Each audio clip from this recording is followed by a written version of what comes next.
All right, so before the break, we developed we talked about the Fourier transform, and we saw that it's Fourier transform and its inverse, or we calculated them for different things. In fact, what we did, we looked at several different examples, simple example. We saw that things that were narrow in time domain corresponded to very wide in frequency domain, very narrow in time domain, very wide in frequency domain, and as they became less and less narrow, they became less and less wide in frequency domain. So there's this trade-off between wide and narrow frequency and time domain. There are a couple of other things that are also very interesting to look at and evaluate. And one of them, for example, is a cosine or sine. What is the Fourier transform of cosine of omega naught t? Or you could write as cosine of 2 pi f naught t. Right? What's the Fourier transform of that? How do we calculate that? This is pretty straightforward again. But so the easiest way to get to that is to use that complex formation, right?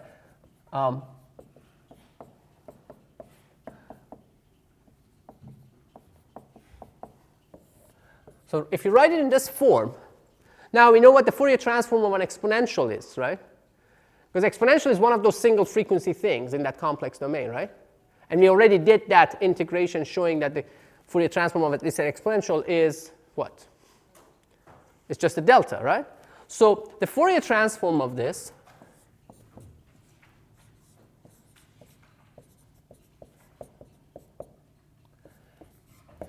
is going to be a Fourier transform of this plus Fourier transform of that. Fourier transform of this one is simply the delta of f minus f naught, as we saw before. And then the Fourier transform of this thing is going to be delta of f plus f naught. So if we go back to our table, if you will, or look, so if you have the cosine, that corresponds to what in the frequency domain? How does it look like? It's two impulses at f naught and negative f naught with areas of 1/2 each. Does this make sense if this is the spectrum of the signal? The cosine has energy only at one frequency, really, right? I mean, if you think about it, or at f naught. And now you can write it as two complex things, so you basically f naught and negative f naught. So it's symmetrical for a real signal. So you really, if you want to think about a spectrum, you can really even think about the right half if it's a real signal, because this is going to be symmetrical anyway. So you can see that all of the energy is concentrated at one frequency, f naught. In fact, if I told you all the energy is concentrated at one frequency, you should have guessed it's some sort of sine or cosine, right?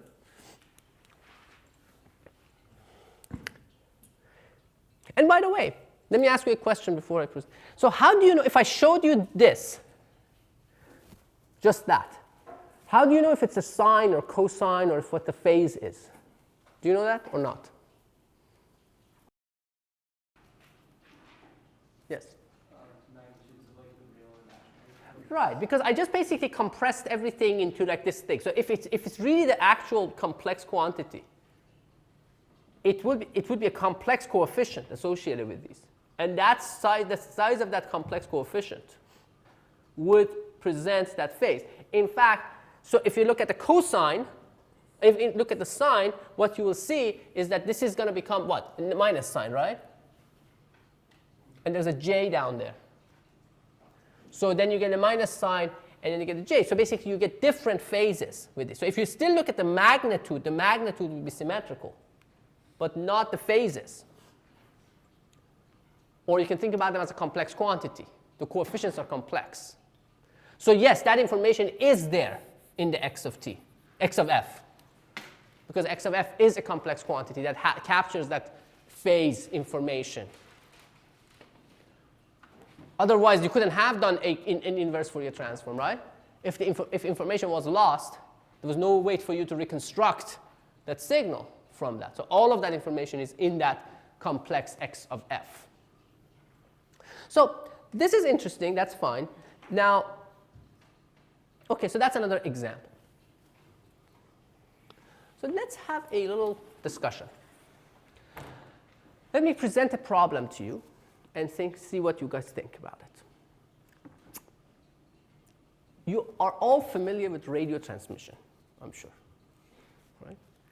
We have the FM radio, AM radio, you have the wireless devices, you have the cell phones, you have the Wi-Fi, you have the WiMAX, the LTE, you have all sorts of different transmissions of radio transmission that you use. You've probably used other kinds at different times. Right? But let's go back to something very simple, just the basic radio transmission. Let's say you want to transmit some signal from point A to point B, and with radio signals. What do you do? So let's start with a microphone. Let's say this microphone. And there's a wireless transmission link here between me and the camera. So what happens from this microphone on? How do you send this information from here to there? How does that work? So let's start with some conversation. So any thoughts? How would you go about it? Yes, Jules. Create a magnetic field. A magnetic field, yeah, or electromagnetic field. Right. So what do you do with this? So let's say you want to create an electromagnetic field to transmit. So do I just take the signal, my voice vibrates some diaphragm on the microphone, it creates a small electric signal, right? That's going down this wire. Now, what happens to the signal? Yes. Amplify it, right? I mean, it's a very weak signal. You put it through an amplification. So you amplify it, and now it's a large electrical signal that if you look at it, just like as I speak, it just does all sorts of dances. Like it just, yeah. What next? Encode AM or FM. Encode. Okay, so let's get to that. Yes. But, all right. Yes. You need to somehow transmit that signal. So if you just send it directly to an antenna, the antenna would need to be massive. So okay, so he says, okay, so what happens? So good. So let's take that line. That's an interesting line. So he says, so you didn't say that. So let me just say it. You said something more sophisticated than what I'm going to say. Can I just plug this directly into an antenna? So I create an electrical signal, just plug it into an antenna, and transmit it with electromagnetic waves. Can I do that? What? Well, I can. What happens? What are the implications of that? The antenna won't resonate. Yes, that is correct. I mean, well, it depends on the antenna, right? Yeah. Can I make an antenna that resonates? It would be like the size of the Earth. Well, yeah, okay, so why? Good. He says it's going to be the size of Earth, right? Why? Or I'm not sure if it's going to be the size of Earth, but okay. Well, because your frequency is so slow. Right, my frequency is low. So my voice, I mean, all the audible range is allegedly 20 hertz to 20 kilohertz, right? Well, I say allegedly because supposedly. I mean, if you are a young child, yes. Yes. I didn't want to believe it, but as I grow older, kind of like I try the frequency. I used to hear these frequencies. Now I don't hear them anymore. Right? And you know about this like tricks that kids play nowadays. They play a very high-pitched tone, and the teacher doesn't hear it, and of course, and the students hear it because they're younger. So but anyway, so even let's say, so my voice probably has significant frequency content around like 1 kilohertz, 2 kilohertz, and things of that sort. So most of the energy of my audible signal is around couple of kilohertz. So let's say, just for the sake of argument, let's say if I want to go transmit things up to 10 kilohertz. If my signal was at 10 kilohertz, an antenna, we talked about antenna and radiative structures in the first lecture, what makes circuits. Now we want to make something that's not a circuit. So it has to be comparable to the wavelength for it to radiate and electromagnetically be active. So if it's comparable to the wavelength, what's the wavelength at 10 kilohertz for the electromagnetic wave, which has the speed of light? 10 to the 14 years. Right, it's 3 10 to the 8 divided by 10 to the 4, which is basically 3 10 to the 4. So it's like 30 kilometers. It's not the size of the Earth. And it's kind of, if you go half a wavelength, it's like going to be 10 kilometer-ish. Right? So it's large, right? It's like 7 miles, 6 miles.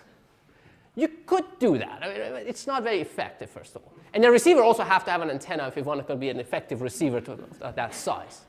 So that's one problem. So, but even let's say, I am in the very early days of radio and I'm willing to do that. If I were willing to make these big and giant antennas, or I was willing to live with smaller antennas that are less efficient. So what you can do, you can just use a smaller antenna and just like drive the heck out of it, and then something will come out, and you can just pick that up if you have enough power. So is there another problem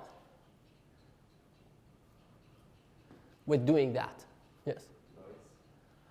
Noise is a problem that's there, and it's not specific to that issue, that particular matter of the frequency. What if somebody else did the same thing? What would happen? Yeah. You would really have many channels. Right. You basically, everyone will be transmitting on the same channel. Everyone will hear everything, right? So there are a couple of problems that need to be solved here. So how do we solve this? How do we go about solving these two problems? First, let's talk about that size of the antenna, and there are other problems if you go to those low frequencies in terms of propagation and things like that. But anyway, we'll talk about those later. They're actually very interesting, those very low frequency transmissions. They're useful for communicating with submarines because they can go underwater. VLF, very low frequencies. Right? But anyway, so what do you do? Yes? You can vary the dielectric of your antenna, so increasing the dielectric. So you can say, okay, so you're coming up with electromagnetic solution, antenna solution. It says that, okay, make the antenna smaller, add a dielectric to it that has higher, so it makes it smaller. That's true, but the highest dielectric you can find probably is going to increase this by reduce it by factor of possibly 5 or 6, maybe 7 or 10 or something like that. No more than that. Yeah. You are still ways off. And it doesn't solve the second problem either. Modulate to higher frequency. So, Yeah, and then it's going to be AM or FM, except I don't know how to. yeah. So let's talk about it. So he says we need to get this signal information and send it to higher frequencies. So let's start with that picture. So let's say you have a microphone, right? And then you come and then you said you could go to an amplifier. So I'm going to show very kind of crude schematics, right? So I'm going to show single wires and with respect to ground. So this is not real full. So this is some amplification. And then what do we do? So this signal still is like audio, low frequency. I want to change it to a high frequency signal where I can actually transmit this. So what I could do, I could multiply it by a high frequency thing. So let's say I multiply it by some cosine of omega 0 t. Now, let's say this is a slowly varying, so this is like audio, and this is very fast. This is sometimes called a carrier signal. So if I multiply it, what happens first visually? Let's say. So let's say this is my original signal, and this is my high frequency cosine. So what will happen? What will happen is that if I do it the way I described, I'll get a cosine whose amplitude is changed by that, is multiplied by that signal. So let's call this x of t, my signal. So I get x of t times cosine of omega 0 t. Now let's say I need probably some more amplification here. And then let's say I go to my antenna and transmit this. So now I have to receive the signal from the other side, right? So on the other side, on the receive side, I have another antenna that receives the signal, a very small fraction of it, and receives this, and uses that to do something. By the way, do you have a sense of how small or how large this signal is that you receive on the other side?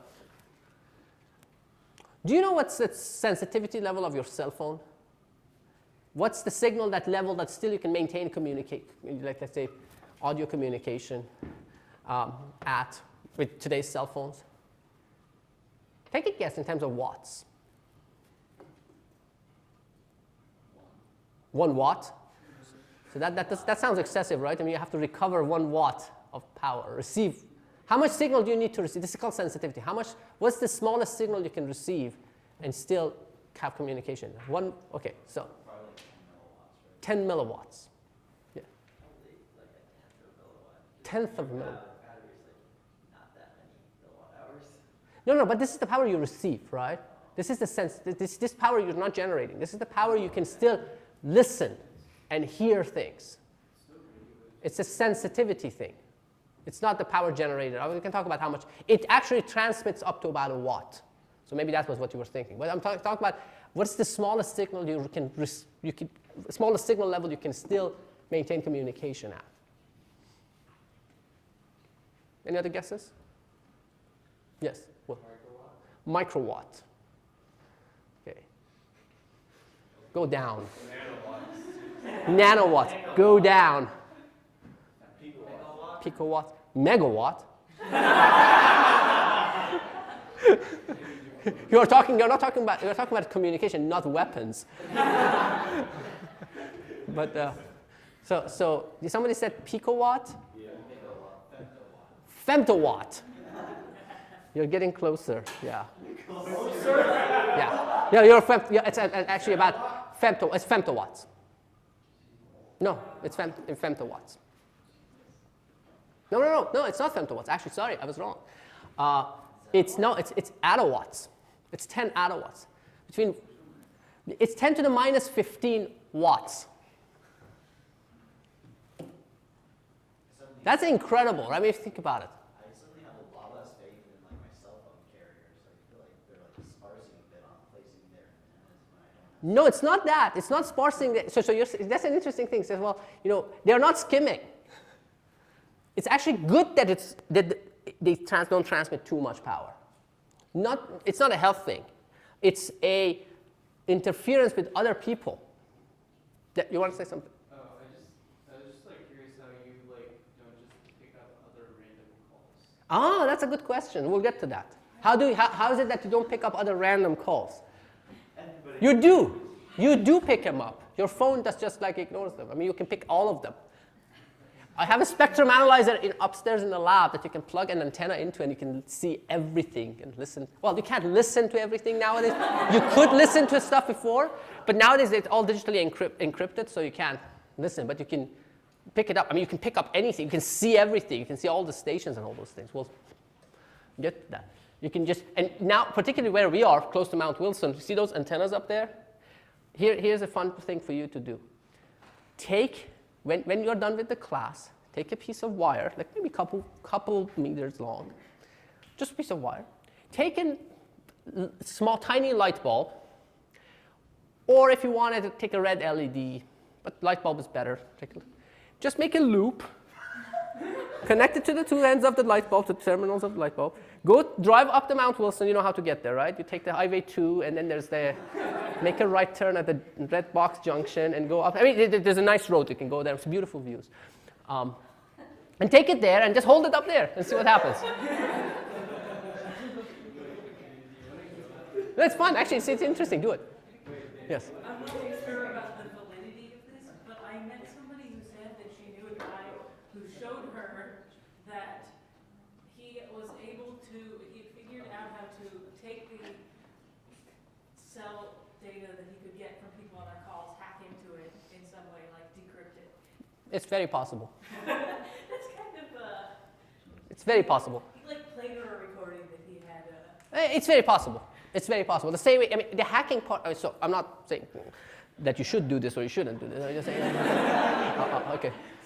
We're just having a purely technical conversation here, right? On the record. And then, but here's the thing. There's a part of picking the signal up. You can pick it up, but now you can encrypt it like any other signal so it can't be decrypted. It's the same thing on your internet communications, right? You can just basically listen to a lot of internet things, a lot of packets going through. Now, what's in those packets, whether or not you can decrypt it, depends on how much energy and effort has gone into encrypting it. So no code is unbreakable. It's just a question of how long it takes and how much resources you put into it. There's only one kind of unbreakable code, which is basically a code that you and I can agree on. It's called, actually, it has a name. Say again? One-time pad, yes, one-time pad. One-time pad. So basically, if you and I have a code that agree on, kind of like just make something encryption, and then you have a notebook, and I have a notebook, and it kind of transmits back and forth, that's the only code that cannot be broken, really. Anything else can be broken. So the question is, so it's possible, it's just a question of how much effort you want to put into it. And obviously it's not something that you should do. Anyway, any other questions? Good. Go ahead. Okay, what have we done that has progressed us to the point where we can receive a signal on such low power? Okay, that's a great question. So he says, why is it that we can receive such a signal? So we'll get to that. And if I didn't answer it within 10 minutes, just remind me again to answer it. It's a great question, actually. So it's an amazing feat of technology. But first of all, before we get to that, why is the signal so small? Actually, my phone, you can actually, there's a modification to your phone that you can make. It's like just like a code that it actually shows the signal strength that it receives in numbers, in dBms. So 0 dBm is 1 milliwatt. So you can see that it's still operating at negative 120 dBm, which is like 10 to the minus 15. Because 0 dBm is 1 milliwatt, not 1 watt. So anyway, why is it so small? Yes? Square law? Yes, square law, right? I mean, so you're at a distance, and you think about it. If you want to maintain communication across, you're more or less transmitting omnidirectionally, at least on the surface. You need to be kind of covering all the areas, right? So what happens is that as you get farther and farther, the signal drops significantly because you get the same amount of signal spread across all different places. So it's spread across a huge amount of volume, or more accurately, solid angles. Yes? Is there is beamforming used for that? Beamforming. Okay, so now you're getting to more advanced stuff. Right now, I mean, this is not using beamforming. You can do beamforming, and when you do beamforming in phased array, you get another factor of, you can get significant couple orders of magnitude on top of that. And then but yeah, so the beamforming is more advanced and it's interesting, but no, yes, they are used for certain kind of transmission, in the space stations they are used. Okay. But in your phone they are not. So it's on transmission side they are used nowadays. Okay, but let's get to here. So this signal goes out and a very, very tiny fraction of it arrives at this antenna.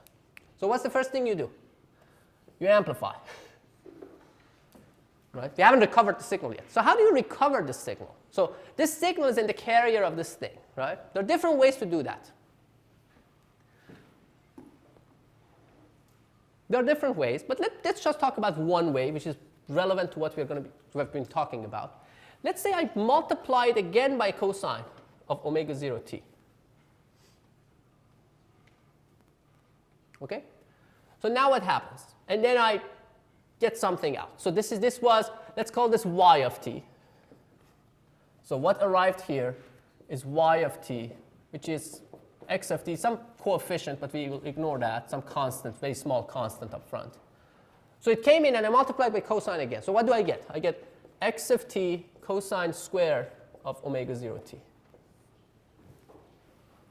Now, what is cosine squared? I can write it as x of t 1 plus cosine of 2 omega 0 t, 1/2 really, 1/2.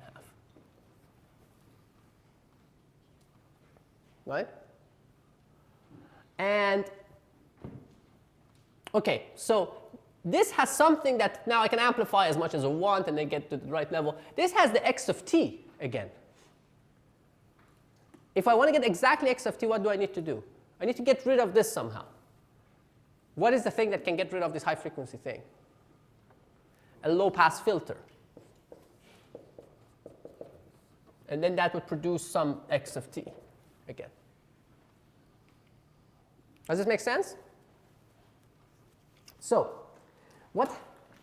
this is one way of transmitting and receiving stuff. Now, why is this good? We'll talk about this from a Fourier transform perspective. Yes? Yeah, so I was wondering why you multiply by cosine omega t. Again? Yeah. Because I wanted to, so okay, I'll explain again. But I wanted to get, because this was at high frequency, right? I want to bring it back to low frequency again. I created this low frequency term. Because cosine squared has a DC term, but cosine doesn't. We'll see it in a more formal way in a few minutes. But, okay, so now does this solve the two problems we were talking about? And Daniel? Sorry. So before when we took the low frequency signal and we multiplied it by the higher frequency signal, why doesn't the resonance of the antenna Well, there is no low frequency component here, right? This is basically a product. We'll see that here there's no low frequency component.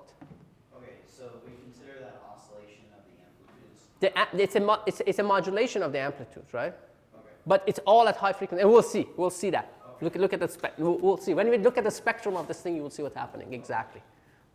I'm setting all this up to go. I mean, this is not completely out of the blue, random stuff. It's related to Fourier transform. I'm setting up. I'm starting to attack it from a completely different perspective, just for you to see something interesting. Okay. So where were we? Yeah. So did we solve the two problems? Did we push the signal to high frequency? It seems so, right? I mean, we put the signal on top of a high frequency thing. At least qualitatively, it sounds like it, and we'll see it quantitatively in a minute. Right? And then, how about the second problem? You remember the problem of everyone talking at the same time on the same channel? Have we solved that problem? How did we solve that? Okay, sorry. Go ahead. We can solve it just by picking different carrier frequencies. Yeah, we can pick different carrier frequency for every user. So the next user will use a different frequency, uses omega 1. And if you want to tune, this is a different channel. And if you want to listen to that channel, you just select this frequency to be omega 1. And you recover that channel. So that's why there are different frequencies for different radio stations, right? That's what they're doing. You're choosing different frequencies. And you're tuning to different ones. Yes? So if you were just talking to someone on your cell phone, does that mean, like, how does it decide to choose, like, which Okay, your cell phone is much more sophisticated. I'll explain to you. I can explain to you. It takes me 5 minutes probably to just give you even the high level. Do this. Ask me in 5 minutes. After I show the frequency, you have to have 2 pending questions. I haven't forgotten, but because I would be able to tell you more once we do that. So keep this in mind. All right. So this is fine. So now, how do we look at it in frequency domain? So we have x of t, right? So let's say if this x of t, we said it's a low frequency thing. So let me just say, let's say x of t in frequency. So that it will have a corresponding x of f, right? A Fourier transform of this signal. More accurate, since it's a random signal, you have to really look at its power spectral density. But you don't need to worry about that right now. So let's say it's the spectrum. And I symbolically show it with this triangle. So this is the range of frequencies it covers. Right? So this is the spectrum of the signal which you're transmitting, let's say. Now what happens when you multiply it by cosine of omega 0 t? So you're doing a multiplication in time. We haven't really covered this. Now let's go back to our Fourier transform for a second and talk about that for a little while. And again, this is very, very high level right now. Introductory, let's put it this way. So what if I had x of t, if I had 2 signals that were convolved? What can you say about the Fourier transform? So this is, again, x of t and x of f. If you look at the Fourier transform of the convolution of 2 signals, what do you think it would be in frequency domain? We already know the answer because we know it for Laplace transform. The product, right? You can actually directly prove it too. I mean, it's very simple, just 2 lines. Just put the definition of convolution, put it inside the Fourier transform definition, and you will see just you reorder the integrals and you will get that. But now let me ask you an interesting question. What if you had the product of 2 things in time domain? That's what we're looking for, right? I mean, we had product of 2 signals. What do you think it would be in frequency domain? No. Convolution, right? Think duality. The Fourier transform and inverse Fourier transform are essentially the same thing. So, and you can again very easily show it from the duality. I mean, it's the same thing because it's a Fourier transform of that. So it would be the convolution in frequency domain. So multiplication in one domain is convolution in the other domain, and it goes both ways. And that's the beauty of the Fourier transform.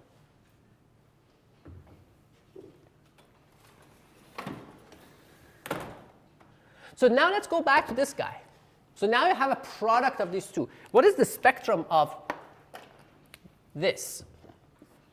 We already did that, right?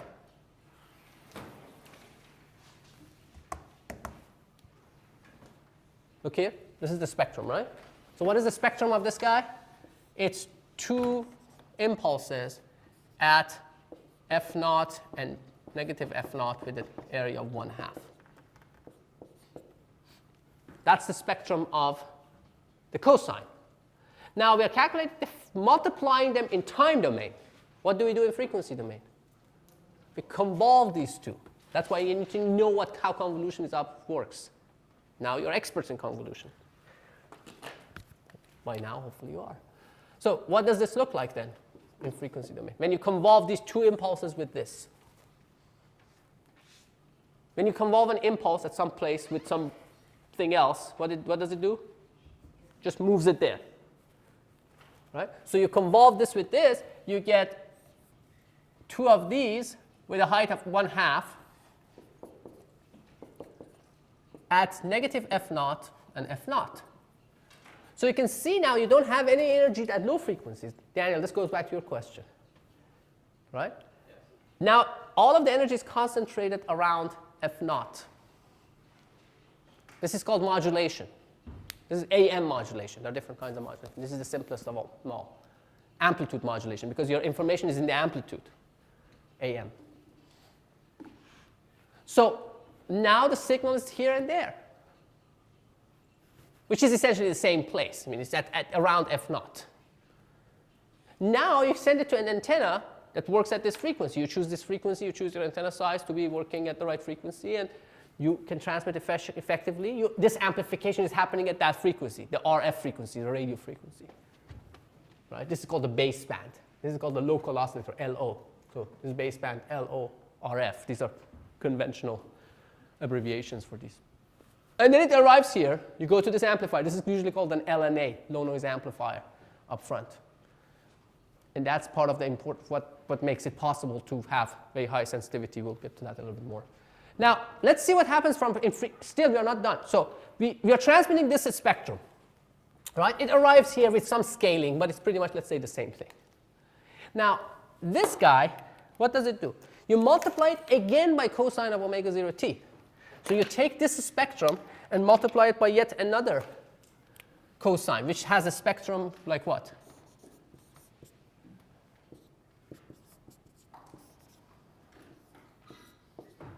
Right? 1/2 and 1/2. That's the spectrum. So now I'm multiplying these two in time domain. But now I'm looking at them in frequency domain. What do I need to do in frequency domain? Convolve. What's the convolution of this with these? Exactly. So it takes this guy, whatever the spectrum is, and shifts it up and shifts it down. Because this one takes this, moves it up by this much, and this one takes it and moves it down by this much. So you get 2 replicas of that. So what comes out here? So you get this and shift it up by f0. So what happens? Where does this go? When you shift it up by f0? It goes to 0. Where does this one go? To f0. Now, how about this one? Now, shifting it down. Where does this one go? 0. So it sits on top of that, so it doubles it. Where does this one go? Negative 2f0. Right? Look at this expression we had. This is this part.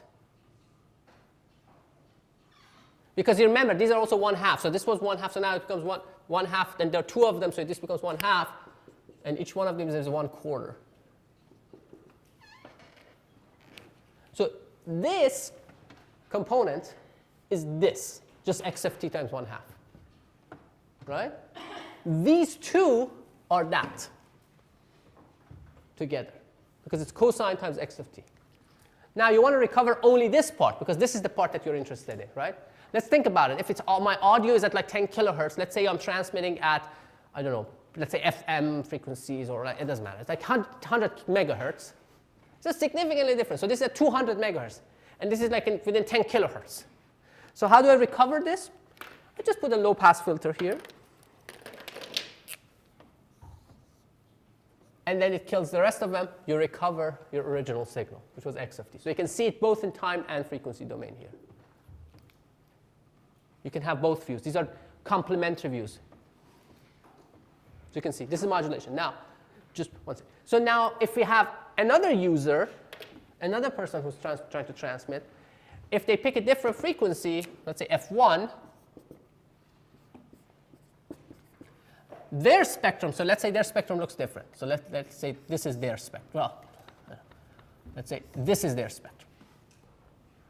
So that spectrum appears here. This is a different channel.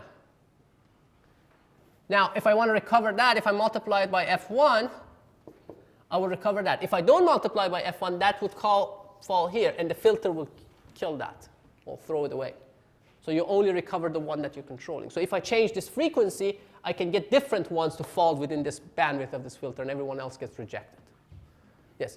My question was, what is the specific value of the filter that you have set at? Is it like specifically filtering like, for that initial frequency that you put in, or like looking at? So good question. So your question is that how do you choose this bandwidth of this filter, right? That's the question. I'll let you answer it. Let's work through it. So look at this scenario of having somebody else sitting next to you. How would you choose this filter so that you get this through but not this guy through? What determines what the bandwidth of this filter should be? Does it go back to like the RC function? Well, no. This is part of your design of the system. It's the communication designs, right? So what determines where this next one falls? This next user, this next radio station, right? This is, I don't know, this is your favorite, I don't know, hip hop, and this is their rock station, and you don't want to be listening to both of them at the same time, right? So what determines where this falls? The initial width. Correct. That's the spacing of these two, right? We call it channel spacing. How closely the channels are spaced. So if you choose the channel spacing in a certain way, that determines the width of this filter. The width of this filter, or like bandwidth of this filter, which is half of this width, should be half of that channel spacing. So it's part of your, for a given communication system, it would have a certain amount of spacing, and then you choose your filter. You have one filter, you just change this frequency, and you can listen to different channels. Yes? So ideally, since you have the spectrum frequencies, ideally, like when you choose your different greenhouse, then you would not have them overlap at all. Say again? I'm not sure. So you have like special frequencies that Special frequency? spectrum. Okay. So ideally, does that mean you want to choose your different frequencies so that the spectrums don't overlap? You don't want them to overlap, Yeah, right? but what happens if they do overlap? Do you? If you have overlap, then you will hear a little bit more of the other one, right?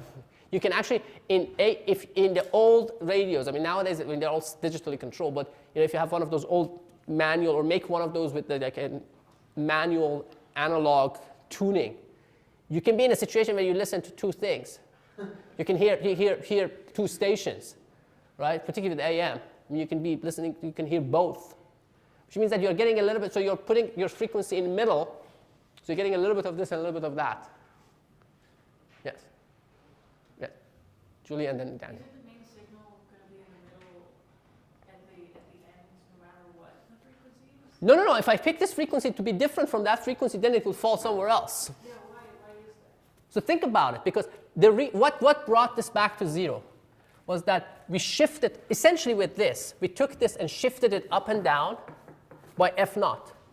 And then here we took this spectrum and shifted it up and down by f naught, and when you shift, by the same amount. If you shift it by a different amount, then you will go somewhere else. We're convolving it with the same thing rather than. Well, you're multiplying it by saying the same thing, yes, correct. It's omega naught. Right, yeah. If I multiply by omega 1, I will be listening to this channel, not this channel. Yes. Okay, sorry, Daniel, sorry. Okay, so back to the power question. Is the answer just that we have good enough amplifiers? The power question is actually an interesting one. So why is it? So the question was, why is it that we can have communication at, like, even with simple devices that you could put in your pocket? We're not talking about sophisticated stuff and big antennas and things of that sort, where you can actually get a lot less than that.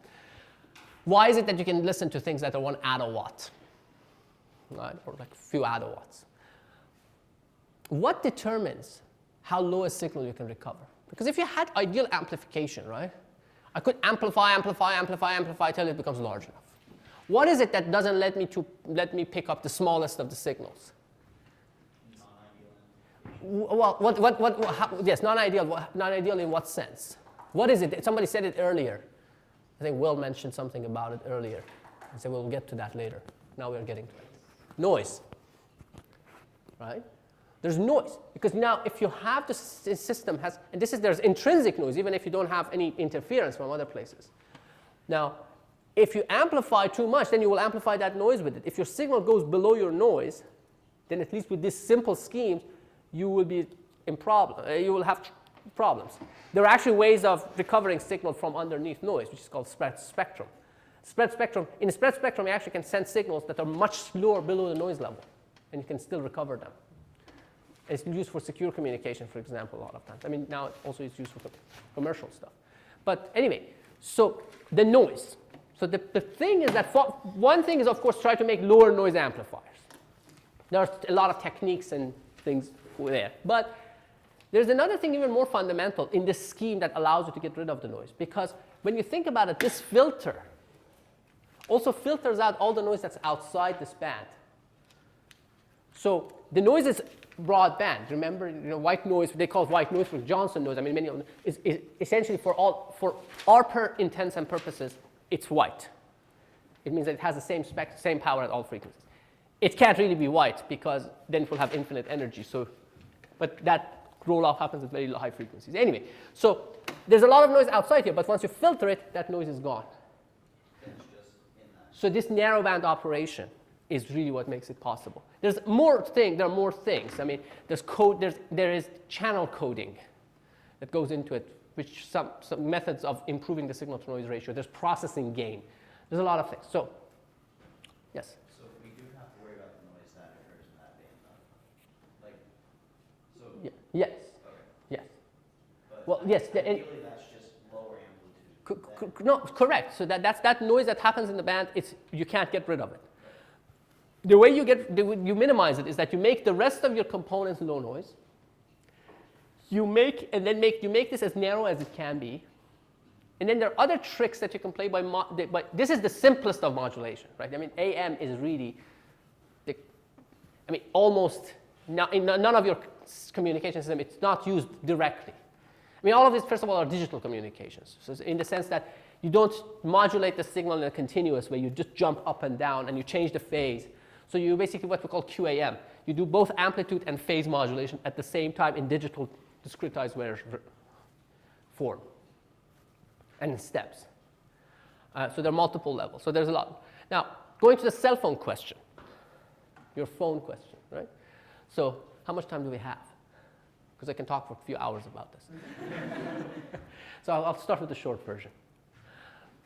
Okay. First of all, in cellular phone, think about how many people are using cell phones at any moment. Right? There's a lot of people, right? And if you're not using cell phone, you're doing something that's even more demanding, which is downloading things and using data and all those things, right? So what's happening? So are we putting all of those people at different frequencies?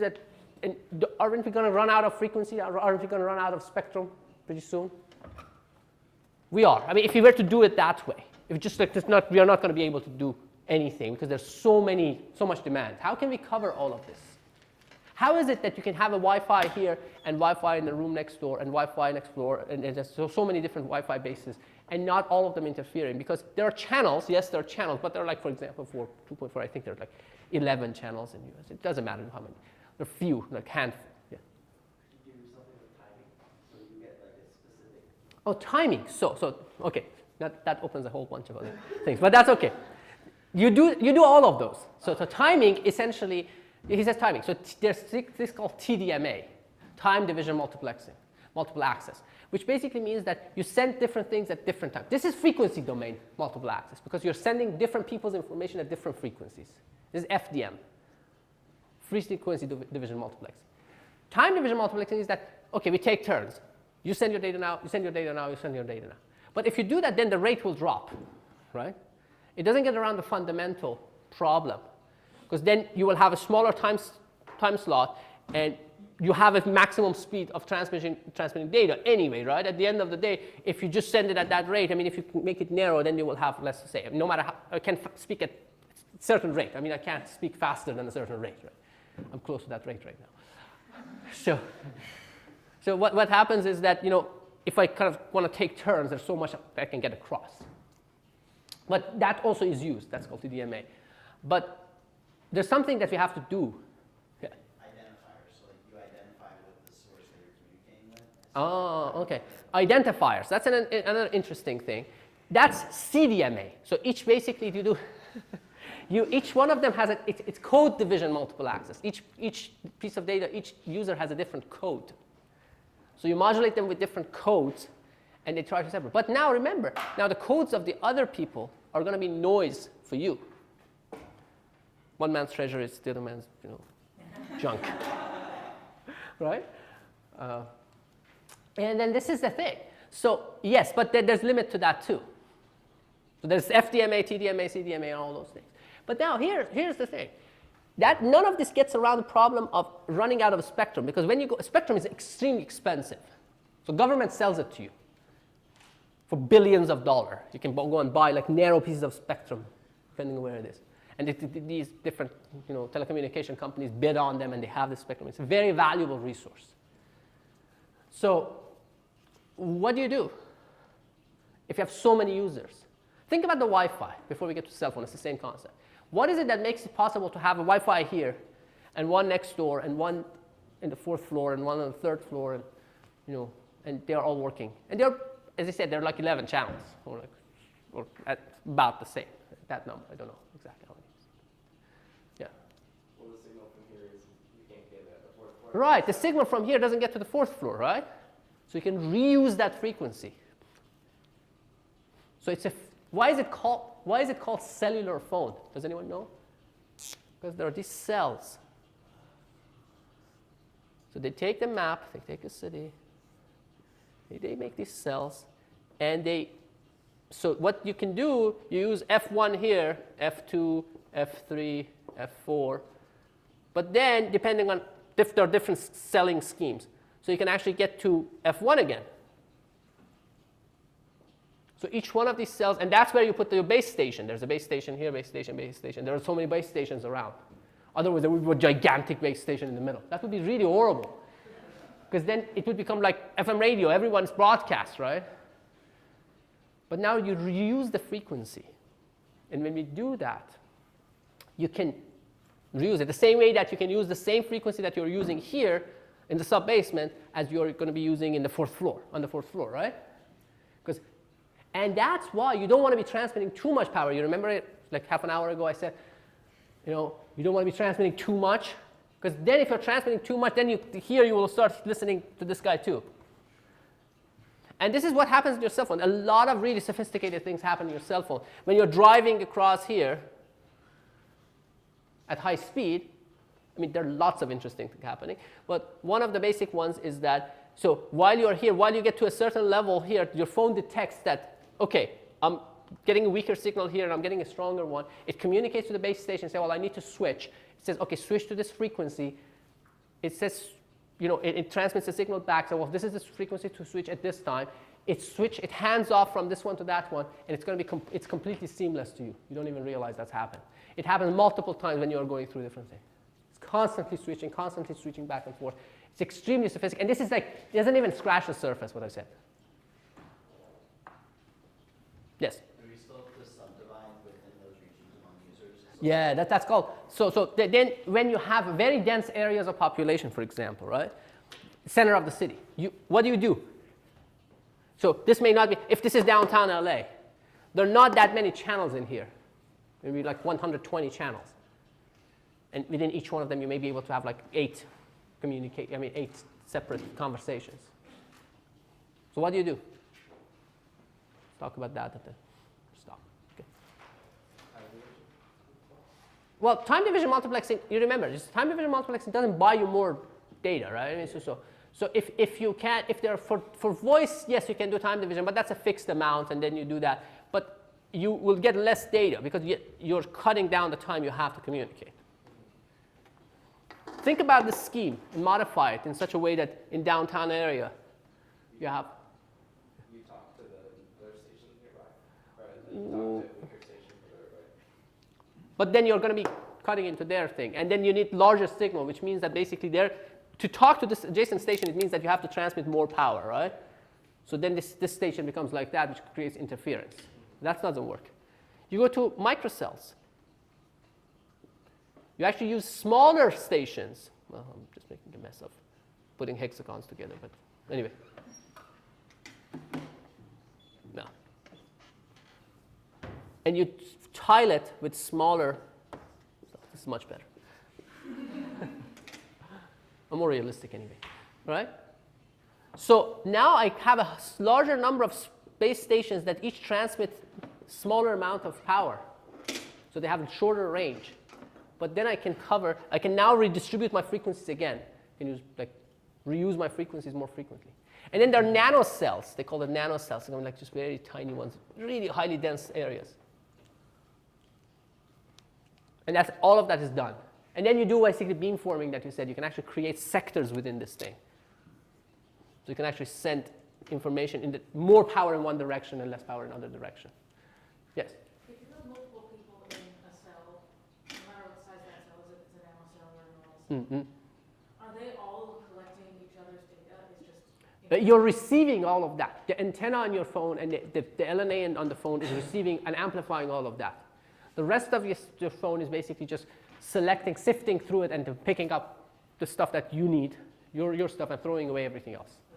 So the reason we subdivide it is not to say that everybody's phone is only getting their own thing. It's just that it's got a much smaller. It's not getting a million people's things. It's getting Correct. No, you get more reuse, right? I mean, because you're using it. Think about having a Wi-Fi that sends less power, and then you can have one for this corner, and one for that corner, and one for that corner, and one for that corner of the room. So for those people who are closer to this one, they will communicate through this one. The people who are in the back, they communicate to that, and that one, and that one. So you're dividing it and reusing the frequency. Again, this is just like an intro. Okay, so let's stop here. There's one more thing that we'll talk about next time.